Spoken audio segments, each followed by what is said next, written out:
Everyone, this is Adarsh Shukla, MBBS third year. So today in the fourth lecture of breathing and exchange of gases, we will talk about the first breathing or ventilation. So what is breathing actually? So the intake of air and exhale of air, just the breathing. Okay, आप सांस लेते हो, सांस छोड़ते हो, that is the only breathing. Okay, so सांस लेते हो उसको अपन क्या कहते हैं, सांस छोड़ते हो उसको क्या कहते हैं, इसमें कौन कौन सी मसल इन्वॉल्व होती है, ये कैसे होता है, आइए देखते हैं। तो जब आप सांस लेते हो उसको टर्म कहते हैं इंस्पायरेशन। क्या कहते हैं? इंस्पायरेशन। ओके, और जो आप सांस छोड़ते हो उसको क्या कहते हैं? एक्सपायरेशन। क्या कहते हैं? एक्सपायरेशन। ओके, आप एयर इंस्पायर कर रहे हो, आप एयर एक्सपायर कर रहे हो।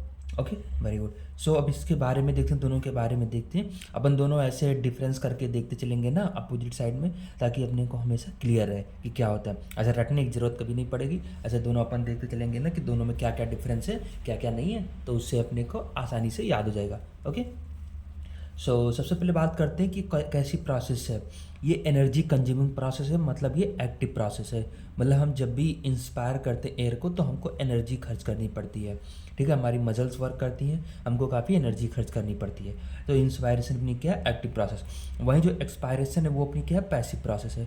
मतलब यहाँ पर कोई भी एनर्जी का एक्सपेंडिचर नहीं होता है। ओके, इसमें क्या होता है कि मसल जो हमारी पहले से कॉन्ट्रैक्ट होती है इंस्पायरेशन में, वो जस्ट रिलैक्स हो जाती है, और रिलैक्स होने के लिए मसल को एनर्जी की आवश्यकता नहीं होती है।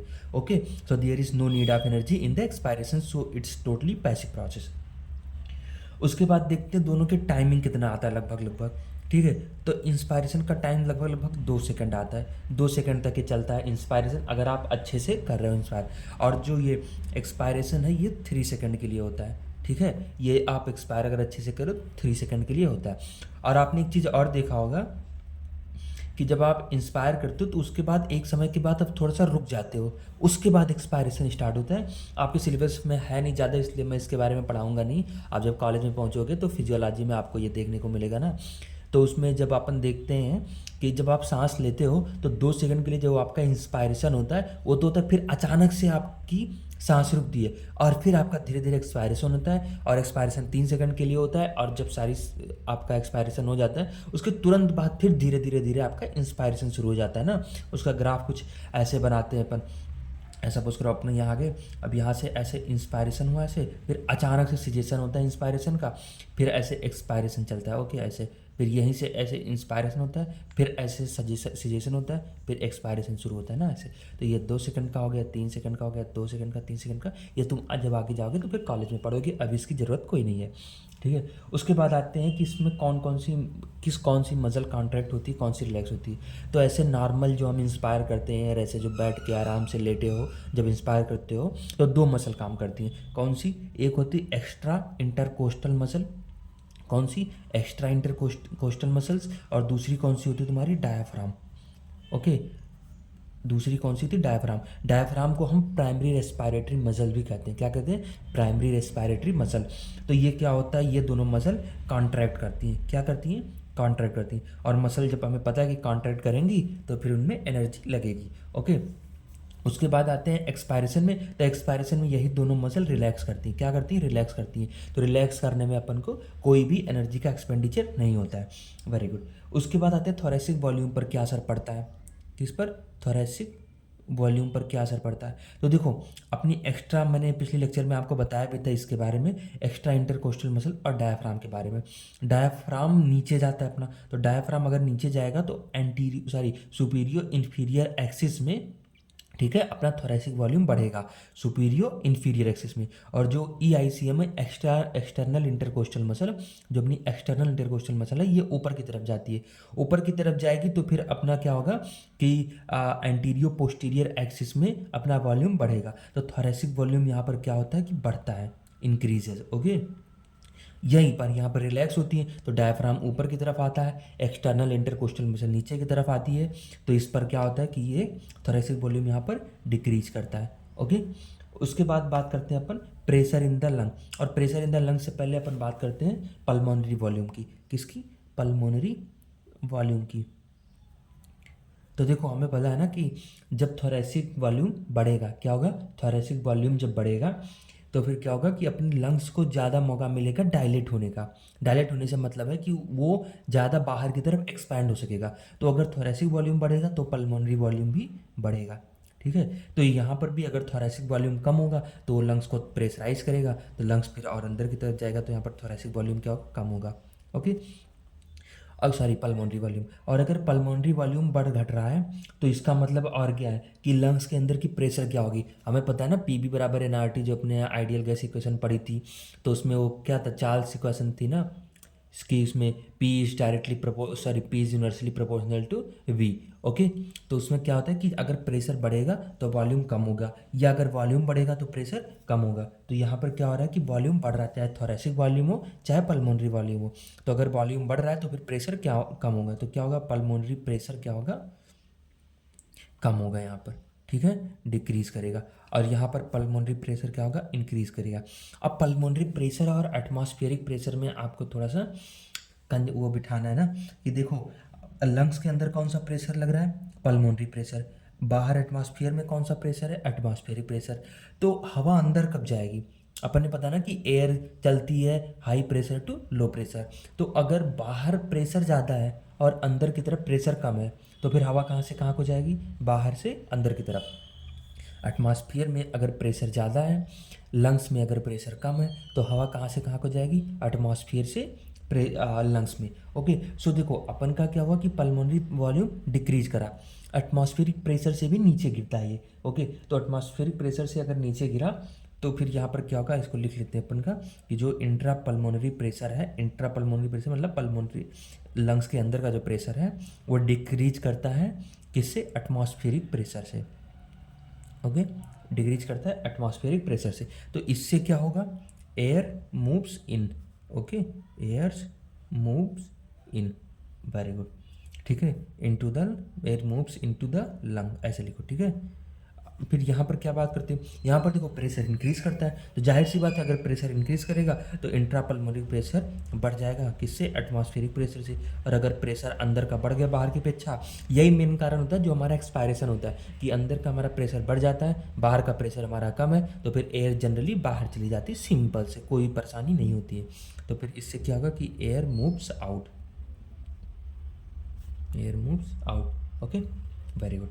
अब इसके बाद थोड़ी सी बात करते हैं अपन, ऐसे मैं आपको बोल तो चलता हूँ, आप लिख लेना ऐसी कि प्रेशर जो एल्वेलार एयर का होता है उसको इंट्रापल्मोनरी प्रेशर कहते हैं। लाओ मैं लिख भी देता हूँ, इंट्रापल्मोनरी प्रेशर क्या होता है, ऐसे लिख दो, इंट्रापल्मोनरी प्रेशर। इस ये किसको कहते हैं, सिंपल बोलो ऐसे कि अल्वियोलार प्रेशर को इंट्रापल्मोनरी प्रेशर बोलते हैं, किसको, अल्वियोलार प्रेशर को। तो ये क्या होता है कि निगेटिव भी हो सकता है अपना और ये पॉजिटिव भी हो सकता है। अल्वेलार प्रेशर जो है ये निगेटिव भी हो सकता है, ये पॉजिटिव भी हो सकता है। ये निगेटिव कौन सी केस में होगा, अपने इंस्पायरेशन के केस में। निगेटिव का मतलब क्या है कि हम एटमॉस्फेरिक प्रेशर को हम जीरो रखते हैं। अपन ने पढ़ा था ना कि नॉर्मल एट NTP पर एटमॉस्फेरिक प्रेशर को हम जीरो पे रखते हैं। ओके, तो फिर अगर ये जीरो है, इंस्पायरेशन के टाइम पे अगर एटमॉस्फेरिक प्रेशर जीरो है और इंट्रापल्मोनरी प्रेशर उससे भी कम है, तो जीरो से कम क्या होता है, माइनस में ही जाओगे ना। और तुमने पढ़ा है ना कि ये अगर ये जीरो है तो इधर -1 चलता है, -2 चलता है, इधर +1 चलता है, +2 चलता है। ओके, तो फिर अगर ये इसकी या तो अगर ये पहले से ही जीरो पर है, इससे भी कम होगा तो क्या होगा कि माइनस में ही आएगा ना। तो अल्वेलार प्रेशर तुम्हारा या इंट्रापल्मोनरी प्रेशर तुम्हारा माइनस भी हो सकता है और पॉजिटिव भी हो सकता है during the time of expiration. जब तुम्हारा ये थोरेसिक वॉल्यूम कम होगा, पल्मोनरी वॉल्यूम कम होगा, तो पल्मोनरी प्रेशर तुम्हारा बढ़ेगा और इतना बढ़ेगा कि एटमॉस्फेरिक प्रेशर से भी ज़्यादा हो जाएगा। Okay, very good. इसके बाद एक देखो बहुत ही स्टार मार्क थिंग है, क्या कहते हैं कि inspiration can occur if intrapulmonary pressure is less than atmospheric pressure. जैसा कि मैंने अभी तुमको बताया ना कि इंस्पायरेशन तभी होगी, कब होगी, इसकी एक ही कंडीशन, जब इंट्रापल्मोनरी प्रेशर जो तुम्हारा एटमॉस्फेरिक प्रेशर से कम होगा। दूसरी और कोई कंडीशन ही नहीं बनती है कि ये आ सके, एयर अंदर आ सके। तुम कितना भी फोर्स लगाओगे लेकिन प्रेशर का भी होना जरूरी है ना। अगर प्रेशर डिफरेंस ही नहीं होगा तो तुम्हारे फोर्स लगाने से कुछ नहीं होगा, क्योंकि तुम बाहर से एयर को अंदर नहीं ढकेल रहे हो, तुम अंदर से खींच रहे हो, सक्शन क्रिएट कर रहे हो ना। और सक्शन क्रिएट करने में तुमने बर्नौली में शायद पढ़ा होगा, नहीं पढ़ा होगा तो आगे पढ़ोगे ना, बर्नौली थ्योरम आती है फ्लूइड मैकेनिक्स में। तो उसमें तुम पढ़ोगे ना कि सक्शन क्रिएट करने के लिए आपको प्रेशर डिफरेंस होना बहुत ज़रूरी है। अंदर की तरफ प्रेशर अगर कम है, बाहर की तरफ प्रेशर ज़्यादा है, तभी बाहर से अंदर की तरफ चीज़ें मूव होंगी, वरना नहीं होंगी, तुम कितना भी फोर्स लगा लो। ओके, जैसे एक होता है ना कि पुल और पुश, तो पुश करना अलग चीज़ होगी, लेकिन यहाँ तुम पुल कर रहे हो, पुल करने के लिए तुम्हारा प्रेशर डिफरेंस होना बहुत ज़रूरी है। उसके बाद बात करते हैं कि diaphragm is the primary inspiratory muscles as I told you. Okay, क्या है तुम्हारा डायफ्राम? प्राइमरी रेस्पायरेटरी मसल है। Okay, very good. इसके बाद अपन बात करते हैं, ठीक है, क्या है कि normal breathing is also called abdominal breathing. देखो मैं इसके बारे में तुमको अपनी एनसीईआरटी सिंपल बात करके छोड़ देती है कि इसको हम एब्डोमिनल ब्रीदिंग कहते हैं। ऐसे लिख लो पहले, नॉर्मल ब्रीदिंग को हम क्या कहते हैं? एब्डोमिनल ब्रीदिंग कहते हैं। और इसमें क्या कहती है कि जो एब्डोमेन का कंट्रीब्यूशन होता है वो नियर अबाउट 75% होता है, और जो अपना थोरैक्स का कंट्रीब्यूशन होता है वो नियर अबाउट 25% होता है। ठीक है, बट ये अपनी एनसीईआरटी का दी, तो तुम इसको बस ऐसे ही मगअप कर लो, क्योंकि तुमको ऐसे एग्जाम में लिखना है। लेकिन रियलिटी क्या होती है मैं आपको बता दूं कि वो मैन में और वीमेन में दोनों में अंतर होता है। ओके, मैन में क्या होता है कि अब देखो दो तरह की ब्रीदिंग होती है, एक एब्डोमिनो थोरेसिक ब्रीदिंग होती है, एक थोरैको एब्डोमिनल ब्रीदिंग होती है। इसका मतलब क्या है? जनरली ऐसे जब तुम सिंपल सांस लेते हो तो एक बार कोशिश करना ना, देखना कि जो भी लड़के हैं लोग हैं उनमें क्या होता है कि पहले उनका पेट बाहर की तरफ निकलता है, फिर उनका चेस्ट फूलता है जब तुम सांस लेते हो। लेकिन गर्ल्स में क्या होता है, ये थोड़ा सा डिफरेंस होता है, पहले उनका चेस्ट आगे की तरफ आता है, फिर उनका पेट फूलता है। ठीक है, फूलने का मतलब क्या है कि डायफ्राम उनका नीचे जाता है और एक्सटर्नल इंटरकोस्टल मसल बाहर की तरफ आती है। ओके, सो मेंस में क्या होता है कि इसको हम कहते हैं एब्डोमिनो थोरेसिक ब्रीदिंग। क्या कहते हैं? एब्डोमिनो थोरेसिक ब्रीदिंग। ओके, और फीमेल्स में क्या होता है? थोरैको abdominal breathing.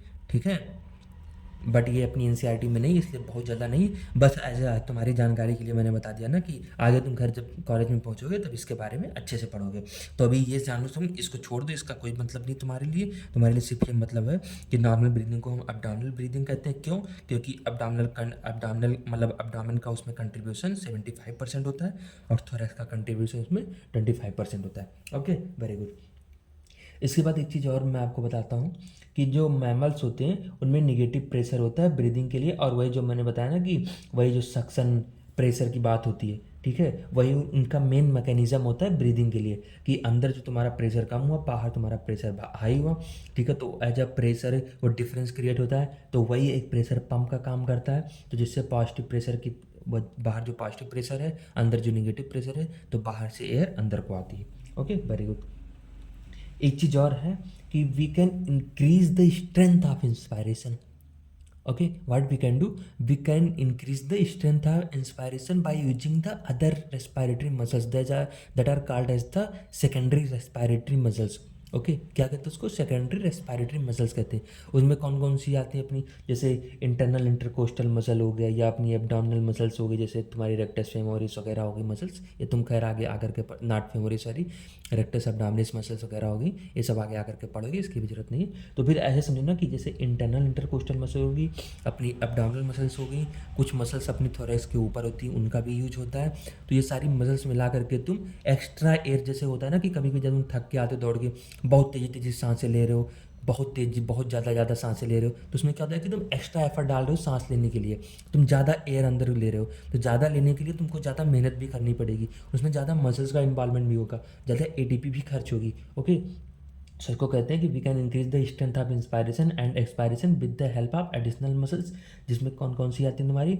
Internal intercostal muscle and abdominal muscle. ठीक है, this is called as the forceful breathing. Okay, मैं भी तुमको एक चार्ट बना के सारा बता देता हूँ कि किसमें कौन सी मसल काम आती है। तो इसको क्या कहते हैं अपन? फोर्सफुल ब्रीदिंग कहते हैं, और it is also called the thoracic breathing. इसको thoracic breathing according to NCERT this is. Okay, मैं अलग नहीं जा रहा, मैं फिर सिर्फ एनसीईआरटी के हिसाब से बता रहा हूँ।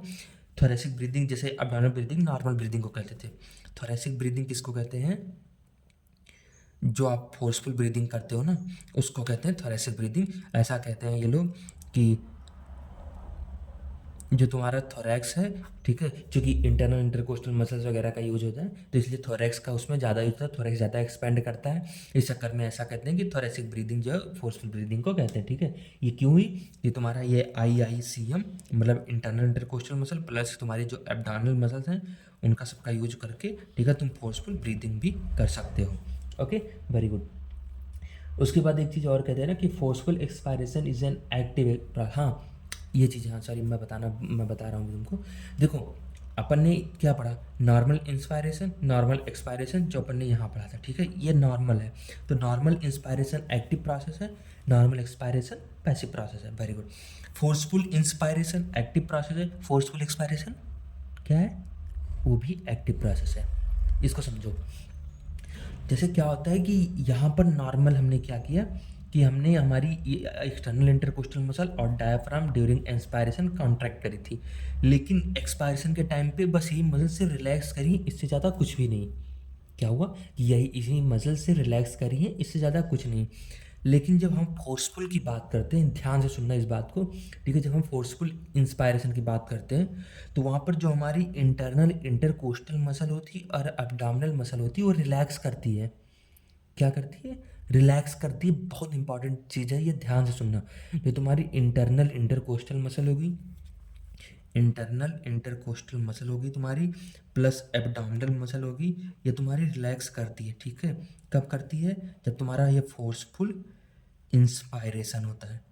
वेरी गुड, इस बात को याद रखना। फोर्सफुल इंस्पायरेशन के टाइम पे internal intercostal muscle abdominal muscle क्या करती हैं? ये तुम्हारी रिलैक्स करती हैं। Very good. तो फिर जो तुम्हारा फोर्सफुल एक्सपायरेशन हुआ उसके टाइम पे क्या हुआ फिर? तो यही जो तुम्हारी IICM है, इंटरनल इंटरकोस्टल मसल और एब्डोमिनल मसल, ये दोनों कॉन्ट्रैक्ट करती हैं। क्या करती हैं? कॉन्ट्रैक्ट करती हैं। Very good. इस बात को अच्छे से याद रखना कि कब कौन कॉन्ट्रैक्ट कर रहा है, कब कौन रिलैक्स कर रहा है। जनरली एक्सटर्नल इंटरकोस्टल मसल और तुम्हारी ये डायफ्राम की बात करते हैं, वो इंस्पायरेशन के टाइम पे कॉन्ट्रैक्ट करती हैं, रिलैक्स कब होती है? एक्सपायरेशन के time. By this we will end the topic here only, and अगले लेक्चर में हम पढ़ेंगे पल्मोनरी वॉल्यूम्स और कैपेसिटी वगैरह के बारे में, तो अगले लेक्चर में पढ़ेंगे क्योंकि ये लेक्चर लंबा हो जाएगा। So till here only, thank you everyone for listening the lecture, for watching the lecture, for making the notes of the lecture. I think so तुम सब बना रहे हो क्योंकि ये इंपॉर्टेंट है तुम्हारे लिए, ठीक है। और if you actually like the content then please like it and subscribe it. Thank you everyone.